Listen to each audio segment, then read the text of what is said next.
Hello friends, सबसे पहले तो मैं आपको खुशामदीद करता हूँ अपने यूट्यूब चैनल पे।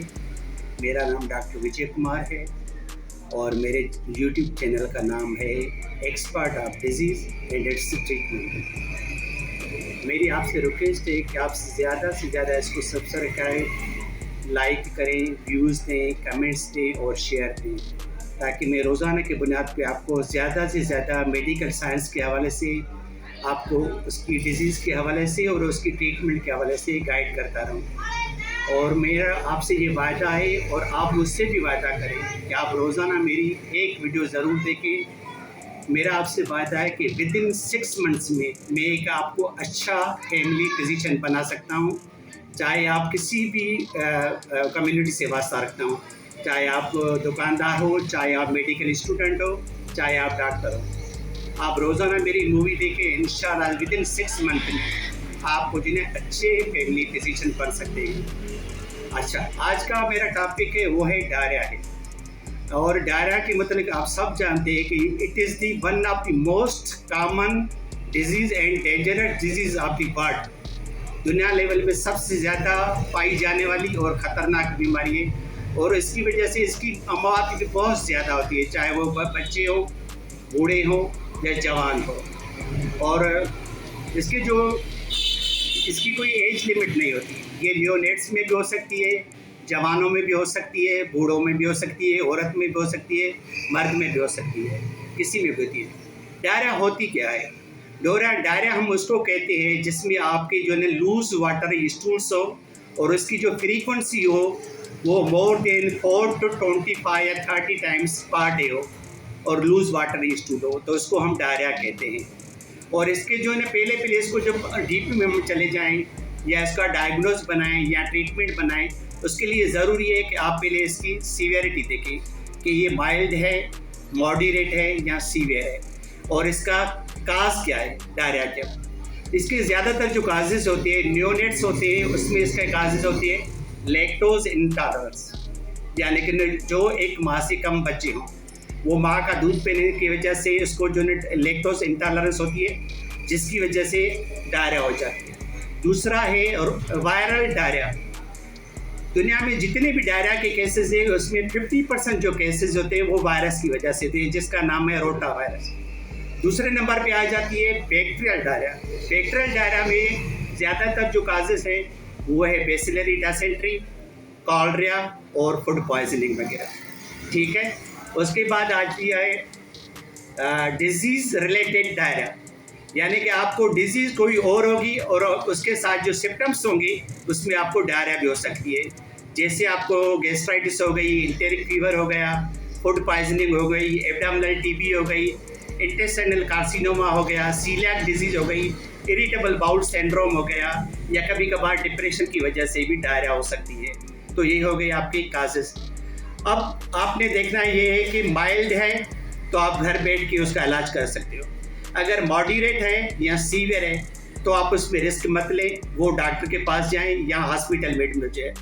और उसके लिए ये ज़रूरी है कि आपको पहले तो आपको डायग्नोस ये करना पड़ेगा कि आप इसको बच्चे को या बूढ़े को या जवान को घर पे इलाज करेंगे या डॉक्टर के पास ले जाएंगे या एडमिट करना है।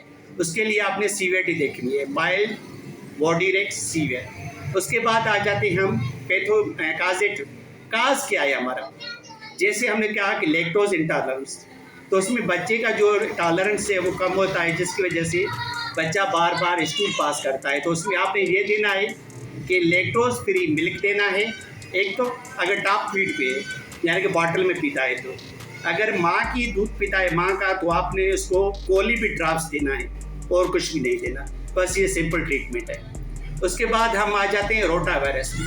ये वायरल डायरिया होती है, इसमें जो है ये सेल्फ लिमिटेड डिजीज़ होती है। इसमें आपने बस ज़्यादा से ज़्यादा ये कोशिश करनी है कि आपने पेशेंट को रिहाइड्रेट करना है, उसके साथ कॉम्बिनेशन में सॉफ्ट डाइट देनी है, जैसे खिचड़ी, दही, केला वगैरह, और उसके साथ आप प्रोबायोटिक भी दे सकते हैं। और इसके साथ आप कभी कभार जो है रेकिडा टोटल एक कैप्सूल आता है, साशे फॉर्म में भी आता है। इसकी डोजेज है बच्चों में 1.5 मिलीग्राम पर केजी पर डोज।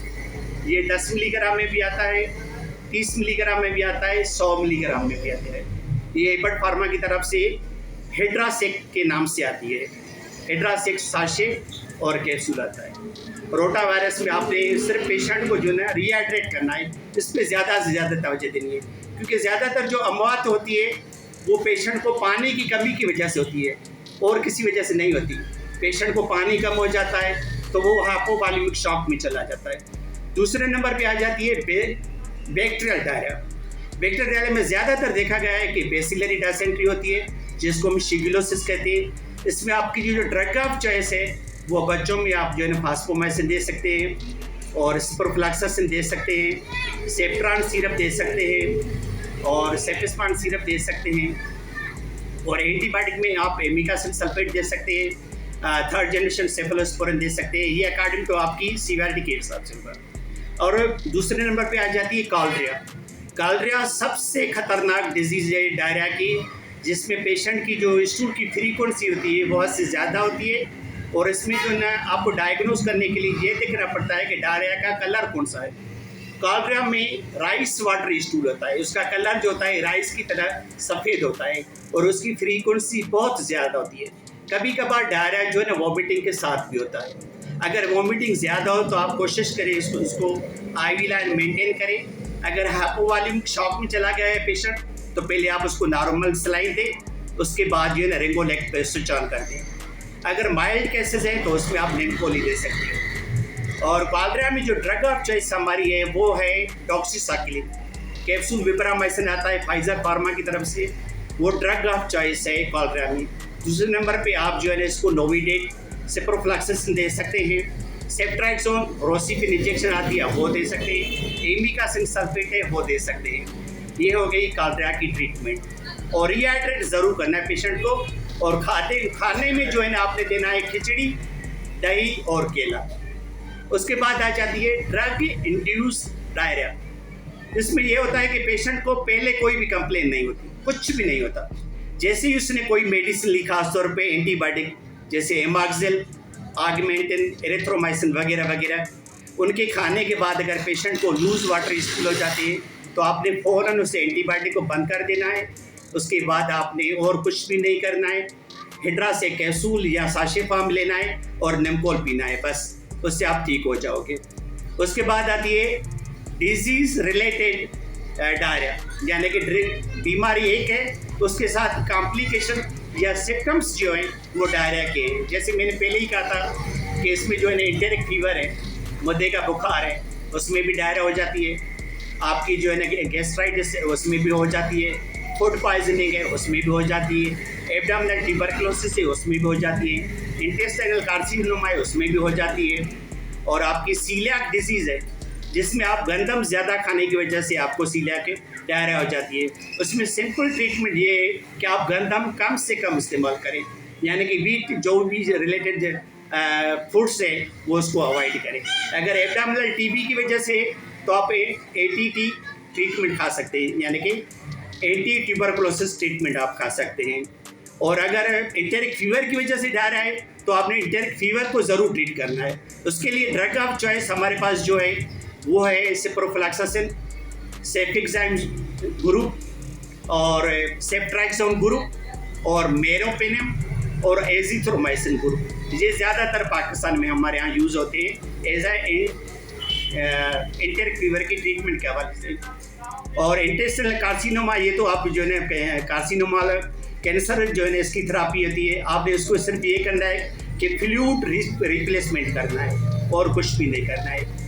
तो मेरे कहने का मतलब ये है कि पहले जब भी आपके पास डायरिया का केस आए तो पहले आप उसकी सीवियरिटी देखें, माइल्ड है, मॉडरेट है, सीवियर है। अच्छा, इसको हम घर पे बैठ के इलाज कर सकते हैं या डॉक्टर के पास ले जा सकते हैं या किसी हॉस्पिटल में एडमिट करना है। उसके बाद आपने इसको काज डायरिया का देखना है कि काज कौन सा है। जब तक आप काज फाइंड नहीं करोगे आप डायरिया को ट्रीटमेंट नहीं कर सकते। सिम्पटोमेटिक ट्रीटमेंट में आप सिर्फ उसको रिहाइड्रेट करें निम्कोल के साथ, ORS के साथ, या IV लाइन मेंटेन करें और रिंगोलेक्ट दें और खिचड़ी, दही और केला दें। मगर जब तक आपका डायग्नोज प्रॉपर नहीं होगा और आपकी एंटीबायोटिक, जैसे हमने पहले कहा था एक और भी डिजीज है एंटेमीबिका हिस्टोलाइटिका, जिसको हम एमीबिक डायसेंट्री कहते हैं। उसमें जो ड्रग ऑफ चॉइस है हमारी वो है मेट्रोनिडाजोल टेबलेट या इंजेक्शन। तो अगर एमीबियासिस या पैरासाइटिक दायरा है तो आप उसमें जो है ना मेट्रोनिडाजोल ड्रग ऑफ चॉइस है। तो यानी कि पहले आपने डायग्नोज बनाना है, उसके बाद आपने उसको ट्रीटमेंट करना है और कोशिश ये करनी कि कभी भी रिस्क नहीं लेना है।